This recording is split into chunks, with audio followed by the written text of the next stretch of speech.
तो स्टूडेंट्स हम XML पे मूव करते हैं ताकि हम बटन ऐड कर सकें। तो बटन हमें लास्ट पे चाहिए, तो लास्ट के लिए हम इसको जो चेक बॉक्स है, चेक बॉक्स के बाद ऐड करेंगे, that has to be button. और वेट होगी इसकी मैच पेरेंट, रैप कंटेंट, और टेक्स्ट जो है दैट इज़ सबमिट। और डेफिनेटली फिर हम इसको आईडी भी असाइन करनी पड़ेगी। तो मैं कहता हूँ जी ID that is BTN submit. तो हम इसको ग्राफिकली देख लेते हैं। @ID प्लस ID लिखना लाजमी है, क्योंकि ID जब आप असाइन करते हैं तो ये आपके XML पार्सर को बताता है कि ये एक नई ID आ रही है। तो मैं ग्राफिकल यूज़र इंटरफेस यहाँ पर भी हमारे पास सबमिट ही है, तो दोनों केस में हमारे पास सेम बन गया। तो हम दोबारा जाते हैं जावा कोड में ताकि हम उस बटन को डिक्लेयर कर सकें और उसको फिर यहाँ पे कनेक्ट भी कर सकें। तो हम कहते हैं बटन BTN सबमिट। तो बटन बन गया हमारे पास। बटन को हमें इंपोर्ट करना पड़ेगा, तो यहाँ पर कर्सर लाकर आपने Alt Enter प्रेस करना है, तो आपका बटन इंपोर्ट हो जाएगा। उसके बाद हम लिखेंगे BTN submit equal to find view by ID r.id.btn submit. तो उसके बाद हम इसके ऊपर लिसनर ऐड करते हैं, तो BTN submit dot set on click listener. तो हम कहते हैं न्यू ऑन क्लिक लिसनर। तो आपके पास ये ऑटोमेटिकली खुद से ऐड कर देगा, उसमें ऑन क्लिक का मेथड होगा। अब जब ऑन क्लिक हो तो ऑन क्लिक के ऊपर एक्चुअली होना क्या चाहिए, एक पहली बात टोस्ट डिस्प्ले होना चाहिए। टोस्ट में आपके पास क्या आना चाहिए, सबसे पहले सेलेक्टेड रेट आना चाहिए, दैट इज़ गुड।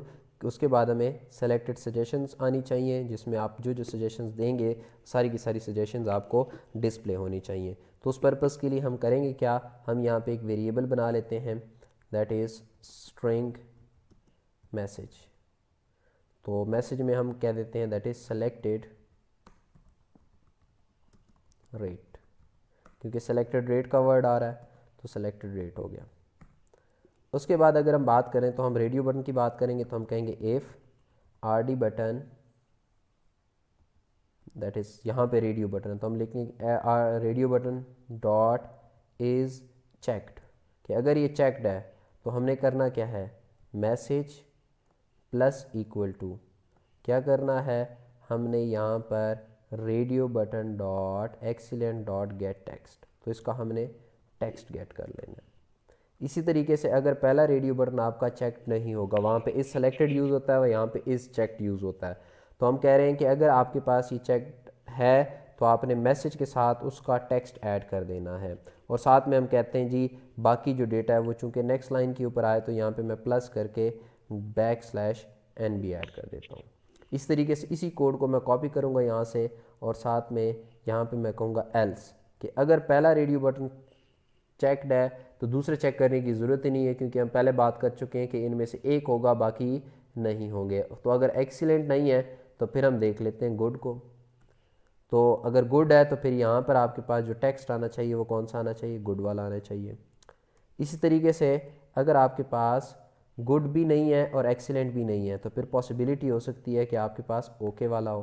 तो अगर ओके वाला हुआ तो यहाँ पर क्या आएगा, ओके वाला आएगा। बट अगर इनमें से कोई भी नहीं है तो इसका मतलब है लास्ट वाला रेडियो बटन सेलेक्टेड है। क्यों, क्योंकि हम लोगों ने बाय डिफ़ॉल्ट एक की सिलेक्शन प्रोवाइड की हुई है, तो ऐसा नहीं हो सकता कि कोई भी रेडियो बटन जो है वो सेलेक्ट ना हो। तो हमारे पास ये यहाँ तक कंप्लीट हो गया। उसके बाद हमारे पास मैसेज में मज़ीद कुछ चीज़ें ऐड होंगी, तो हम कहते हैं मैसेज प्लस इक्वल टू। तो अब मैसेज में क्या आएगा, अब अगर आप देखें तो अब आपके पास जो है वो आ रहा है दैट इज़ सेलेक्टेड सजेशंस। तो हम कहते हैं दैट इज़ सेलेक्टेड सजेशंस, और सेलेक्टेड सजेशंस के बाद कॉलन है, कॉलन के बाद हमारे पास क्या आ रहा है, \n। अब चेक बॉक्स सारे सेलेक्ट हो सकते हैं, तो हम यहाँ पे लिखेंगे if check box satisfied dot is checked, तो हम कहेंगे मैसेज प्लस इक्वल टू, तो यहाँ पर हम कहेंगे, इसको वैसे स्टार्ट में स्पेस देने की ज़रूरत नहीं है, क्योंकि हमारे पास जितना भी डेटा आ रहा है वो नेक्स्ट लाइन के ऊपर आ रहा है। तो उस पर्पज़ के लिए यहाँ पर अगर आप नहीं भी देते तो भी कोई मसला नहीं है। तो हम कहते हैं that is check box satisfied dot get text. तो इसका टेक्स्ट गेट कर लिया, बट इसके बाद डेफिनेटली आपके पास आना चाहिए \n। तो मैं इसको कॉपी कर रहा हूँ ताकि सारा का सारा कोड हम जल्दी से कंप्लीट कर सकें। तो अगर सेटिस्फाइड नहीं होगा तो सेटिस्फाई में आपके पास हो सकता है इन्जॉय हो, तो आपके पास ये इन्जॉय हो जाए। और अगर इन्जॉय नहीं है तो फिर पॉसिबिलिटी आपके पास हेयर मोर हो। तो अगर हेयर मोर नहीं है तो फिर पॉसिबिलिटी है कि आपके पास क्या हो, दैट वाज सजेस्ट, तो यहाँ पर सजेस्ट हो जाएगा। तो उसके बाद हमने अब शो कराना है, तो शो किस तरीके से कराएंगे, हम कहेंगे टोस्ट दैट, ये ऑटोमेटिकली इसने जनरेट कर दिया है, तो हम कहते हैं toast obj toast equal to toast dot make text. तो हम यहाँ पे पास करेंगे, हमारे पास एक्टिविटी का नाम है मेन एक्टिविटी डॉट दिस। दूसरा हमारे पास जो ऑप्शन होता है दैट इज़ अवर मैसेज, और थर्ड हमारे पास टोस्ट डॉट जो ड्यूरेशन है वो हमारे पास होती है, और उसके बाद हम कहेंगे obj टोस्ट डॉट शो। तो हम अब इसको एग्जीक्यूट कर लेते हैं ताकि हम इसको देख सकें कि क्या जो आउटपुट हम चाह रहे हैं क्या वही आउटपुट आ भी रही है या फिर नहीं आ रही। तो ये हमारी एप्लीकेशन अब इंस्टॉल हो गई है। तो अब हम देखते हैं इसमें से कुछ चीज़ों को सेलेक्ट करते हैं, जैसे मैं यहाँ से गुड को सेलेक्ट कर रहा हूँ, और साथ में मैं यहाँ पे I really enjoy this lesson और आई एम सेटिस्फाइड, और सबमिट के बटन के ऊपर क्लिक करते हैं तो हमारे पास ये मैसेज जो है वो डिस्प्ले हो रहा है। तो अगेन मैं दोबारा से करता हूँ, तो हमारे पास ये इस तरीके से सेलेक्टेड सजेशंस जो है वो डिस्प्ले हो रही हैं। इस तरीके से मैं इसको यहाँ पर पुअर कर देता हूँ, और यहाँ पे मैं कहता हूँ कि ये, तो आपके पास जो है वो मैसेज इस तरीके से डिस्प्ले हो रहा है। इस तरीके से मैं सारों को सिलेक्ट कर लेता हूँ, तो यहाँ पे सबमिट के बटन के ऊपर क्लिक करेंगे तो आपको सारी की सारी सजेशंस जो है वो डिस्प्ले होंगी। इस तरीके से हमने बात की थी कि जब आप ग्रुप में से किसी एक को क्लिक करते हो तो नया सेलेक्ट हो जाता है और प्रीवियस वाला जो है वो ऑटोमेटिकली डी सेलेक्ट हो जाता है।